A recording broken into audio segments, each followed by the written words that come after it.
So UFC 311 Makhachev versus Moicano just wrapped up, and I know that my poster does say the Arman Tsarukyan fight, but I wanted to get this out as soon as the fight card finished, and this is the overlay that I have set up right now. Let's go through the card bottom to top. I will admit my picks for this card were very average, but my bets for this card completely came through, and I'll talk about that throughout the card. I'm very, very happy with how today went in the betting realm, I guess you would say. To start off the card, I did pick Carpenter to beat Ulambekov. Seems like a lot of you guys were not happy about this. I was getting really odd comments and DMs about Carpenter losing. I'm sorry that I picked a plus 260 underdog that gave up a pretty competitive fight, and then he lost. Like, I don't really know like where that come from, but anyway, got a lot of trouble for this one, before and after the fight, but Tagir did win. He was the better fighter overall, he was the better wrestler, he was, I would argue, not the better striker, but he was the much more effective striker in the matchup, and I do feel like in the fight, we did actually see pretty much everything that I was talking about in the breakdown that did lead me to pick Carpenter, but Carpenter just ultimately wasn't able to get the takedowns like I thought. He was a lot faster on the feet, like it wasn't even close, but he just wasn't landing enough, he wasn't throwing enough volume. Tagir was getting takedowns with relative ease, so Carpenter's takedown defense wasn't as good as I thought it was going to be, and Tagir's takedown defense was better than I thought it was going to be. And that was pretty much the story of the fight. Tagir showed that he is the better fighter. Carpenter's still young, he's still up and coming. I think that we could see him do big things, and for Tagir, I would like to see Tagir take another step up in the rankings. You know, he fought down, so I'd like to see him maybe fight up in the rankings in the next one. Bernardo Sapai took on Ricky Torrecios. This fight was a lot closer than it was meant to be. I didn't have money on this one, and thankfully, because I know a lot of people were putting Sapai in parlays, and I think you would have been sweating this one, man, because Sapai did showcase that cardio worry that we have had for a long time. Sapai did gas out towards the end, but ultimately he was landing more strikes, he was getting some takedowns there. Tercios was nearly finished in so many moments, and he would just keep coming back. And towards the end, like, Sapai had put a real beating on him, but he just couldn't quite get the finish. It was a decent performance for Sapai. Now, in all honesty, I was a lot higher on him before this fight than I am right now, because if you do watch his regional fights, this guy looks like an incredible boxer. It wasn't really showcased in this fight. Another thing as well that I thought that I didn't even really consider being a possibility is that Sapai is really small for bantamweight. Now, I don't believe that he could make 125 at all, but he is just going to be a smaller bantamweight, so that's something to kind of take note of in the future. Moin Gafarov defeated Rinya Nakamura. This was probably the biggest shock of the night, I think, even though there were some other big upsets. Of course, Peyton Talbot lost, but I did say that I wasn't that confident in Talbot, and although I did recommend it, I didn't do it personally. I did recommend that people bet on Barcelos. I wish I did it. I wish I took my own advice. But yeah, Gafarov defeated Nakamura, and the kind of annoying thing about this fight is it was Nakamura lost this fight himself. Nakamura didn't wrestle for the first two rounds, and then when he did in the third, he looked really good. He was putting Gafarov in submission positions, but because he was trying to chase a finish after losing the first two rounds, Gafarov was able to ultimately stand up and arguably won the round. It was either 29-28 Gafarov or 30-27. Ultimately, Gafarov just showed that he is the much better striker. We knew this. I just didn't think that Nakamura was going to not wrestle against Gafarov. It seems like maybe he was told, or he seemed to believe, that he needed to be more exciting, because he did apologize after the Vera fight for the boring performance. So yeah, just in hindsight, it was a bad pick, but also a bit of a bad performance from Nakamura, just not doing what he's good at all.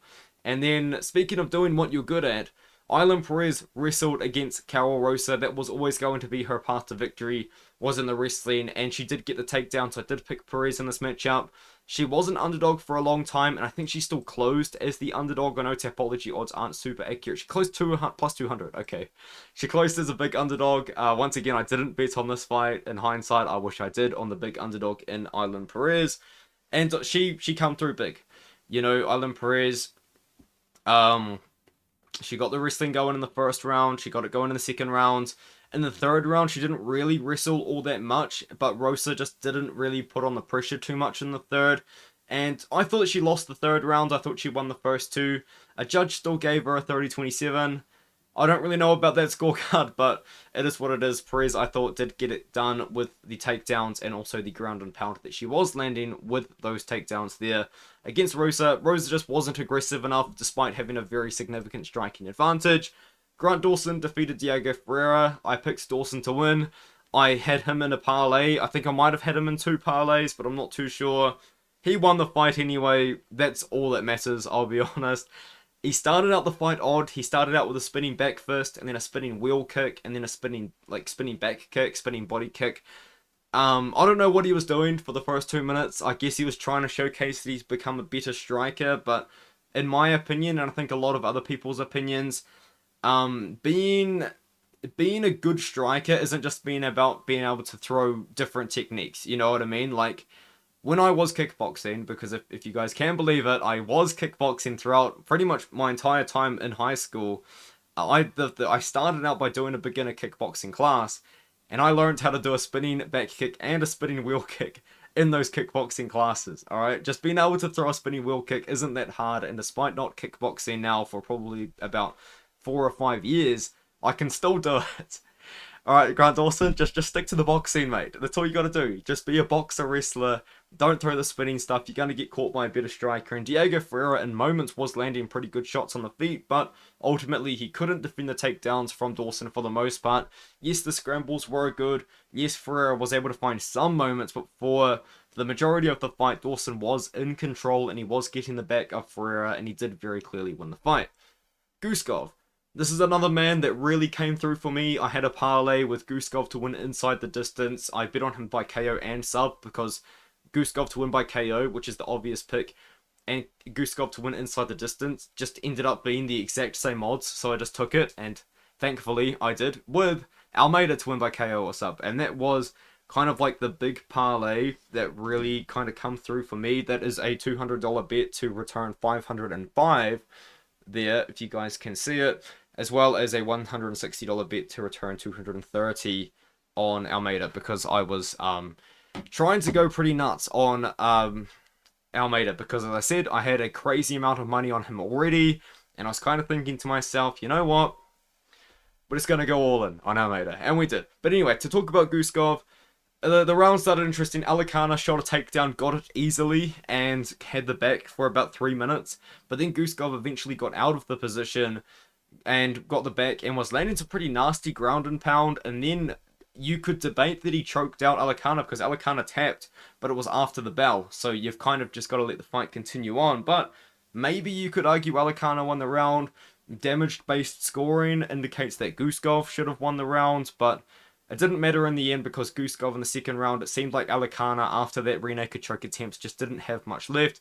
He did gas out quite a bit, and the body shots from Guskov at the start of the second really added up. He landed some big shots to the head in the second round as well, and Alicana was just shelling up against the cage. And yeah, Guskov just wasn't ripping the body, which was the most effective shot in that sequence, and Alicana just took the knee and just tapped to a guillotine instantly. So I guess Alicana was just done. He just didn't want to get flatline KO'd. So Guskov took the submission. Odd performance. I thought that Alicana, despite the loss, didn't put up a bad performance by any means, fighting a ranked guy on short notice. I wouldn't mind seeing Guskov versus Walker again, but Guskov said that they're friends, so I don't know. Now let's talk about Bekaev versus Zach Reese. Once again, you guys went crazy over this pick after Zach Reese lost. Once again, I pick an underdog. He loses.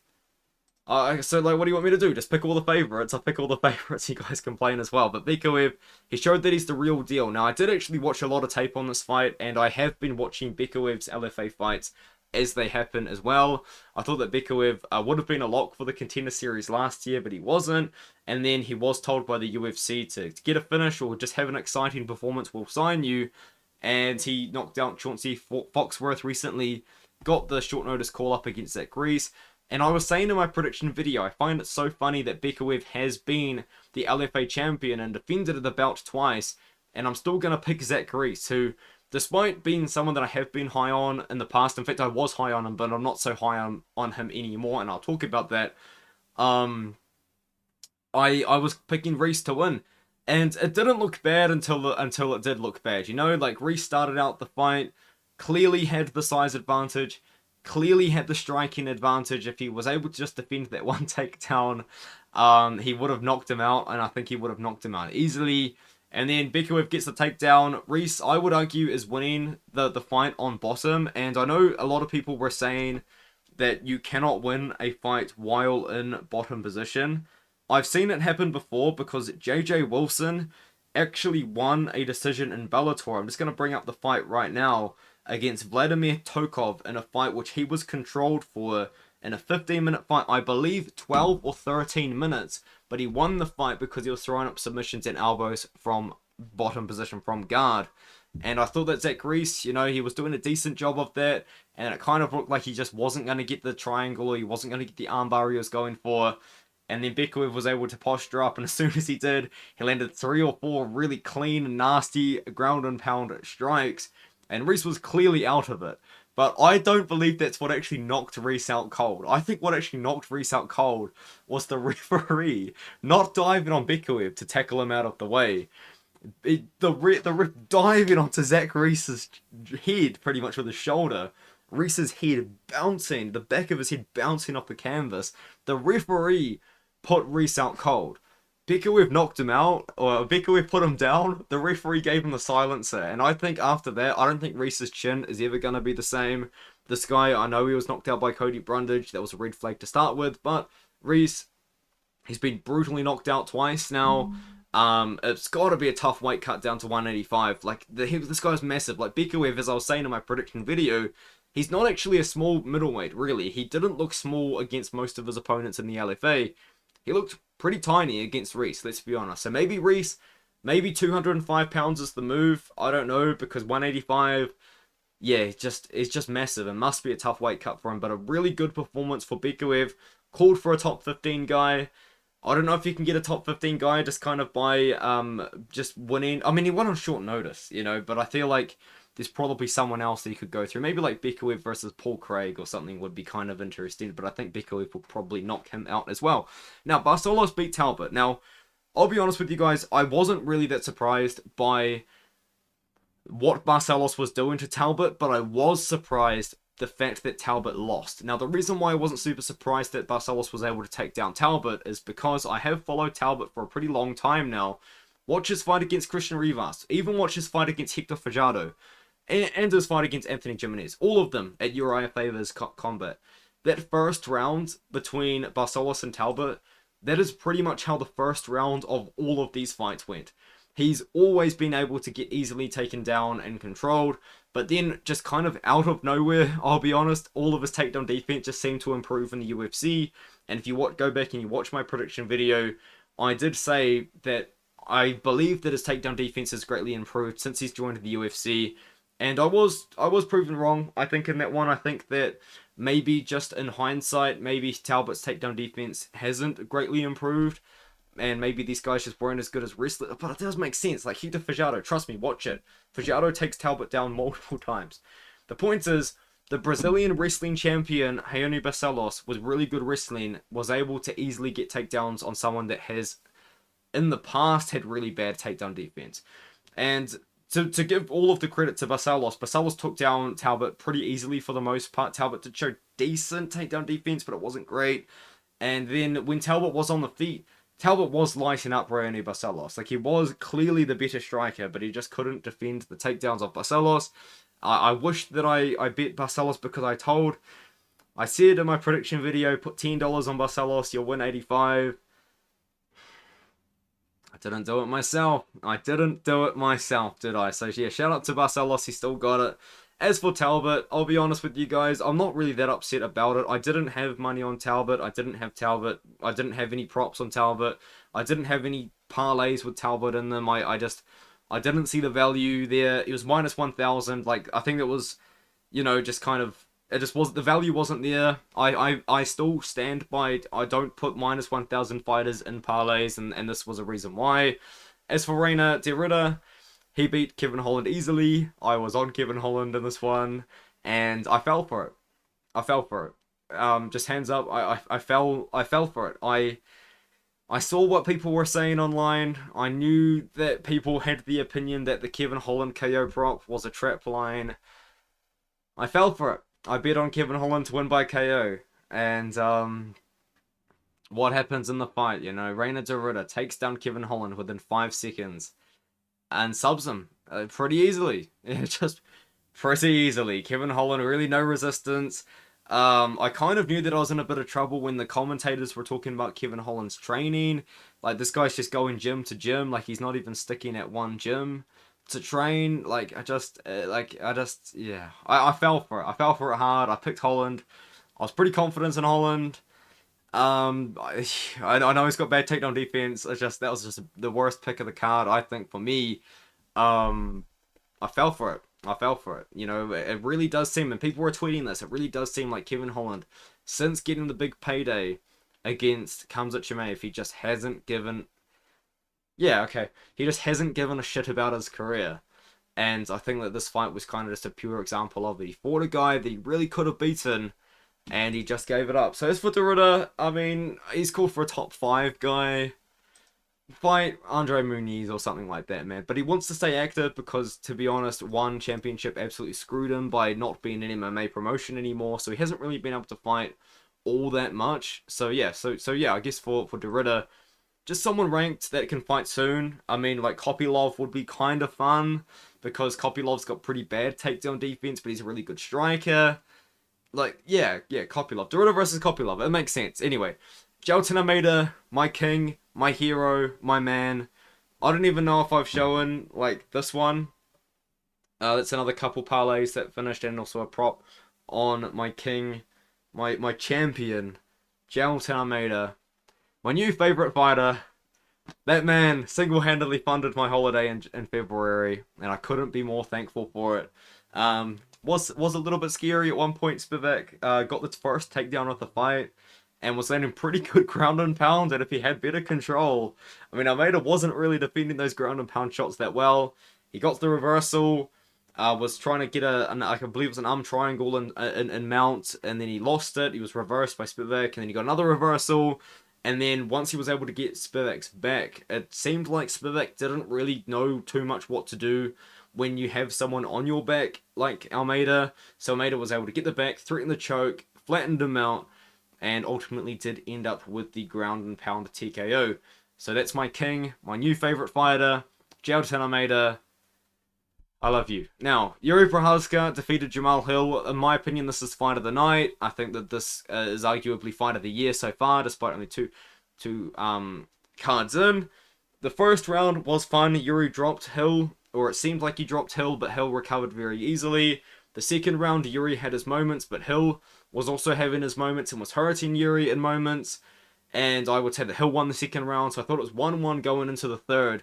And to be honest with you guys, it just kind of seemed like going into the third round, like, once again, no disrespect to Jamal Hill, it just seemed like Yuri wanted it more, because when you were in a 1-1 situation, Yuri, out of the two, went into that fight, into that third round, a lot more aggressive. He was the one coming forward. He was the one throwing the volume, and he landed some big shots on Hill.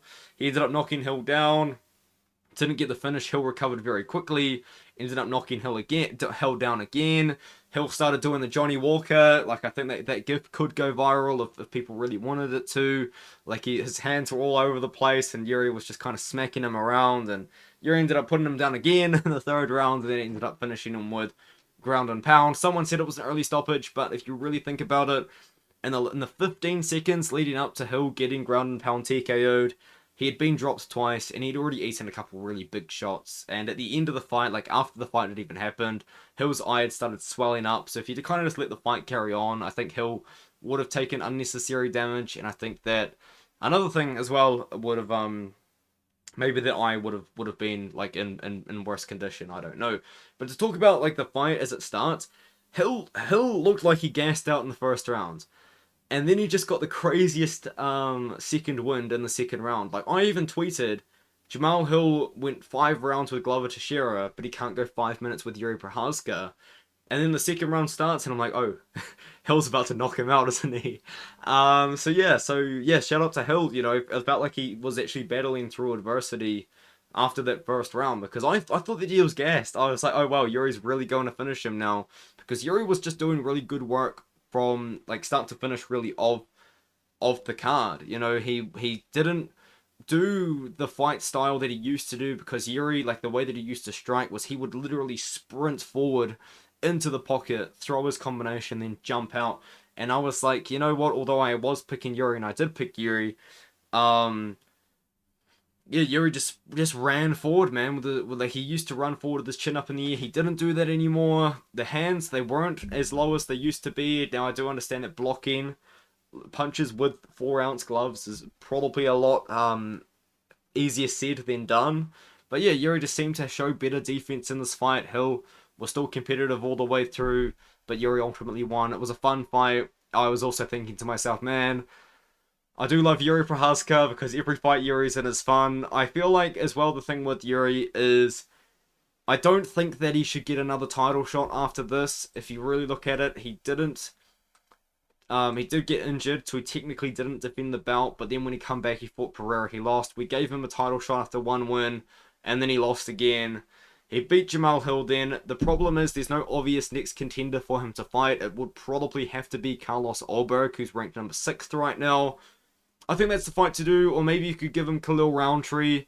That would be pretty fun as well, but I just don't think that we can give Yuri just an instant title shot again, despite beating a former champion in Jamal Hill himself. Merab Dvalishvili beat Umar Nurmagomedov. I'll be honest, not the biggest fan of Merab myself. I do think that Umar as a champion would be a lot more fun, but after hearing Umar's post-fight interview, it was a bit of a satisfying victory for Merab, wasn't it? Once again, I did pick Umar in this matchup. The win over Corey Sandhagen just completely changed my perspective of Umar Nurmagomedov, and I still kind of stand on pretty much everything that I said in that fight, but the one thing I was shocked about was how good Merab Dvalishvili's get-up game was. Umar was taking him down in moments, and Merab would just pop right back up. And Umar showed the same thing too. Merab would take him down in moments, but Umar would pop right back up. I thought Umar won the first 2 rounds pretty clearly. I know there was a 49-46 scorecard in there. I think that round has to be the first round because it was somewhat close, but I did think that Umar did more damage. Like, once again, damage-based scoring. Umar did more damage in the first round, so I don't know if you can give Merab the first, but it seems like someone did anyway. But yeah, Umar looked really, really good for the first 2 rounds. But one thing I will say is Umar was checking the clock. He was actually checking the clock in the first round and the second round. And when I saw him start to do that, I thought, oh, wow, like Umar actually might be like struggling to keep up with the pace because Umar, his striking style is very loose on the feet. He's always jumping. Like, he's always jumping forwards and backwards on his feet. Very loose style that's going to take up energy by just being stationary. And Merab ultimately powered through. Won the last 3 rounds, I thought, relatively clearly. I don't think that there's an argument that you can make for Umar to win round 3, 4, or 5. And yeah, Merab just won the fight. Doing what he does best, which is shooting for takedowns. Getting them sometimes. Not getting them sometimes. But the striking was pretty good. Now, I did think that at the first 2 rounds, I thought, oh, well, Merab's striking is actually quite a few steps behind Umar, but as soon as Umar slowed down, it looked like Merab's striking was quite effective. Now, Merab, his striking, I don't think it's that great. It's definitely not the best in the division, but after this performance, I think there's no one at 135 pounds that can beat Merab in a 5-round fight. Now, I think that if you did a rematch between these two in a 3-round fight, I think I would pick Umar, I'll be honest, but a 5-round fight, no one's beating Merab in a 5-round fight. Another thing as well that people were saying, like Joe Rogan was saying that this is the highest level 135-pound fight they've ever seen. I still think I know it was between contenders, but like it could be Jan versus Sandhagen. Like, I still think about that fight. A former Fight of the Year contender might have even won Fight of the Year. Like, that was just an incredible matchup. But this one, it was a great fight. It was one of the best fights of the night. I still think you've got to give Fight of the Night to Yuri versus Hill. I thought that was a fantastic time. Merab defends his belt again. There's talk about the Sean O'Malley rematch. I'll be honest, I don't really want to see it. There's talk about the Umar rematch. Once again, don't really want to see it. I would like to see Merab just fight a new contender. Like, Merab versus Davison Figueiredo just makes sense to me. Davison's a former champion at 125 pounds. He's come up. I think Merab would beat Davison Figueiredo with somewhat ease, but, you know, let's just give him another contender. Another thing as well that I'm going to say about Merab. People were calling this guy the greatest bantamweight of all time. This was his first title defense, guys. please, let's slow it down a little bit. I think if Merab won a few more titles, I don't actually know exactly how many title defenses Dominic Cruz had, but I would be curious to know. I would be curious to know because I think Merab could get there. I don't think there's anyone at 135 that beats him. So if Merab can be active, I think that he could really make a difference in that rankings of like best bantamweights. Now, Islam Makhachev beat Renato Moicano. I'm gonna be honest with you guys. I didn't see it because the pay-per-view stream that I was using, I'm not even kidding. I'm not even kidding. Cut out about 30 seconds or about a minute into Makhachev getting that takedown, and then when I refreshed the page, and Islam Makhachev is walking back to his corner, like really chill. So I was like, oh, I just missed the first round. That's all good. I'll watch the second round. And all of a sudden I hear Joe Rogan say, like, Islam Makhachev pointing to the ground, showing why he's the pound for pound king. I was like, oh, was there a finish? And then I go over to, and then the camera pans to Moicano, and he's not bloodied up or anything. And I was like, oh, what's happened to Moicano? He got Darce choked. I haven't seen the Darce choke, but I did see everything leading up into it. So what happened was, Moicano really started the fight with a pretty decent shot on Makhachev. I believe it was a straight right hand because Moicano is orthodox. And Makhachev, you know, he got hit by it, and then after that, Makhachev kind of looks like he was getting the better of the striking exchanges for the first 2 minutes of the fight. So do with that information what you will. But in a moment, it looked like Moicano could have got a knockdown. I thought in the moment that it was a slip. The commentators were talking as if Islam Makhachev just got knocked out, which was interesting, but I guess go off. And yeah, so yeah, Makhachev, he slipped over. Moicano had a bit of a moment there, but then Makhachev, he shot for a takedown. He got it. Moicano wasn't really able to offer up that much resistance, and as soon as that he was on top, Makhachev just controlled him. Wasn't really raining ground and pound, but he eventually looked like what I thought was going to be like an arm triangle attempt, like he did with against Charles Oliveira, but he rolled it into a Darce. So I haven't seen the finish because my pay-per-view stream, it cut out. It cut out, and I refreshed the page, and I missed it. So that's a big shame. As for Makhachev, there's no real obvious contender, and that's why I'll be honest with you guys. I was kind of thinking like it would be interesting to see if Arman Tsarukyan won, because if you look at the rankings and you look at Makhachev right now, he's already beaten. I mean, he hasn't beaten Tsarukyan for the second time. I think that's the fight you have to make now. I think it just buys time now for the rematch. He's beaten Poirier. I don't think Justin Gaethje deserves it because he lost to Holloway. As for Holloway, he just lost to Poirier. You can't just give him Makhachev. As for Oliveira, I mean, I think Oliveira is still coming off that loss to Arman. He beat Chandler soon on Casual. Forget about me. I don't think you can give the Bronx a title shot just after that one win because you already did it. You didn't do it. Ignore me again. And you can't give him Dan Hooker, who hasn't earned a title shot by any means. But, you know, he is on a 3-fight win streak right now. And he is fighting Gaethje, of course, that was announced during the event. I'll make videos on these two fights soon. But, you know, I feel like you just kind of have to give it to Hooker or Gaethje, whoever wins this fight. But it would be like an odd title shot to give because we've already seen the Hooker fight happen. He got smoked. On short notice, but he still got smoked. This is a cool card, though, that was announced recently. I guess at the end of this video, 28-minute breakdown. Oh my goodness. Okay, we're fast. Unsure about the co-main because I think my bias might just be leaning me to Hooker from the initial thing. But I think that Pereira does beat Ankalaev. I've been saying this the whole time that the fight's been in the works. I do think Pereira knocks out Ankalaev. That's it. Let me know what you think in the comments below. I'll see you guys in the next one.